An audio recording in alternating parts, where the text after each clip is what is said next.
ಇಷ್ಟು ಟ್ರಾಫಿಕ್ ಇದೆ ಕೋಗಿಲ್ ಕ್ರಾಸ್. ಅಲ್ಲಿದ್ದಾರೆ ಪೊಲೀಸರು. ಏನು ಗೊತ್ತಾ, ಈ ಟ್ರಾಫಿಕ್ ಕ್ಲಿಯರ್ ಮಾಡೋಕ್ಕಾಗಂಗಿಲ್ಲ. ಸುಮ್ಮನೆ ಬಂದುಬಿಟ್ಟು ಯಾರೋ ಒಬ್ರು ಹೋಗ್ಬಿಟ್ಟು ಅಡ್ಡ ಹಾಕೋದು, ದುಡ್ಡು ಕಿತ್ಕೊಳ್ಳೋದು, ಇದೆಲ್ಲ ಮಾಡ್ತಾರೆ. ಇದು ಕೋಗಿಲ್ ಕ್ರಾಸ್ ಯಲಹಂಕ ಕೋಗಿಲ್ ಕ್ರಾಸು ದಿಂದ ಅಲ್ಲಿಂದ ಈ ಶಾಪಿಗೆ ಬರ್ತಾ ಇದ್ದೀನಿ. ಇವ್ರನ್ನ ಅಡ್ಡ ಹಾಕ್ಬಿಟ್ಟು ನಮ್ಗೆ ಗಾಡಿ ಇದು ಹಿಡ್ಕೊಂಡು ಇದು ಮಾಡ್ತಾವನೆ.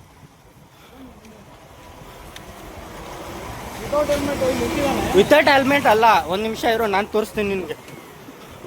ಮರ್ಯಾದಿನ ಕೊಡಂಗಿಲ್ಲ. ಆಮೇಲೆ ಅದ್ರೊಳಗಡೆ ಎಲ್ಲ ಟ್ರಾಫಿಕ್ ಇದೆ. ಅಲ್ಲಿಂದ ಅಲ್ಲಿ ಪಾರಾಗಿ ಶಾಪಿಗೆ ಬರ್ತಾ ಇದ್ದೀನಿ. ಅಷ್ಟೊತ್ತಿಗೆ ಇದು ಮಾಡ್ಕೊಂಡು ಅಡ್ಡ ಹಾಕೊಂಡು ಅಲ್ಲಿಂದ ಬೆನ್ನ ಹತ್ಕೊಂಡ್ ಬಂದಿದ್ದಾರೆ ಅಂದ್ರೆ ಯೋಚನೆ ಮಾಡಿ.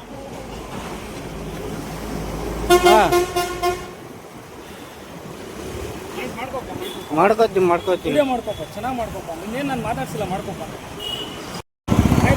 ಅದು ಅಲ್ಲಿಂದ ಇಲ್ಲಿಗೆ ಬೆನ್ನ ಹತ್ಕೊಂಡ್ ಬಂದಿದ್ರ ಅಂದ್ರೆ ಗ್ರೇಟ್ ನೀವು. ಅದೇ ಬೈಕೊಂಬಂದ. ಅಯ್ಯೋ ಸುಮ್ನೆ ರೀ, ಒಂದ್ ದಿನಕ್ಕೆ ಒಬ್ರ ಹತ್ರ ಎಷ್ಟು ದುಡ್ಡು ಕಿತ್ಕೋತೀರಿ? ಸಂಬಳ ಬೆನ್ನ ಹತ್ಕೊಂಡ್ ಬಂದಿದ್ರೆ ಗ್ರೇಟ್ ನೀವು. ಅದು ಮತ್ತೆ ಇಲ್ಲಿ ಬಂದು ಫೋಟೋ ಹೊಡಿತಾ ಇದ್ರ ಅಂದ್ರೆ ಯಾರು ಬೈಕೊಂಡ್ ಬಂದಿದ್ದು? ಸುಳ್ಳು ಹೇಳ್ಬೇಡಿ.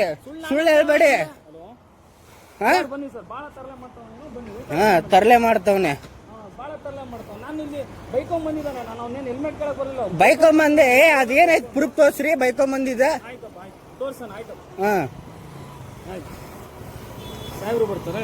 ಹೌದು, ಗೊತ್ತೈತಿ ಎಲ್ಲ ಒಂದೇ ಬಿಡಿ. ನನ್ಗೆ ಗೊತ್ತು ಎಲ್ಲಿಗೆ ಹೋಗ್ಬೇಕು. ಇವಾಗ ನಾನು ಮಾಡ್ತೀನಿ, ಆಯ್ತಾ? ಈ ಕರ್ನಾಟಕ